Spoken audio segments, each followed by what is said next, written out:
હર હર મહાદેવ. તો કરવાના છે પુનર્જન્મનું કારણ આશક્તિ જળ ભરત. તો જળ ભરતને બીજો જન્મ હરણનો આવ્યો, મોહને કારણ આશક્તિ મતલબ મોહ. મોહ કોઈને નહીં કોઈમાં નહીં રાખવાનો, મનમાં કોઈને નહીં રાખવાના. ઘરમાં બધાને રાખો પણ મનમાં કોઈને ન રાખો. તો મોહ થાય તો બીજો જન્મનું કારણ બની જાય. તો આવી રીતનું ભરતજીને મોહ થયો, સતત એને હરણ પ્રત્યેનો અનુરાગ કેળવતા કેળવતા જ ભરતજી મૃત્યુને ભેટ્યા.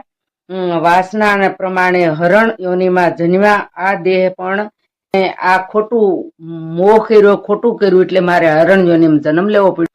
હરણના દેહે જ ભરતજી ગંડકી નદીમાં નાય છે. હરણ અને ખડનું તણખલું પણ ખાતા નથી. ગંડકી નદીમાં સ્નાન કરે છે અને ખડનું તણખલું ખાતા નથી. એ શરીરમાં પણ તેઓ એકાદશી કરવા લાગ્યા. હરણના શરીરમાં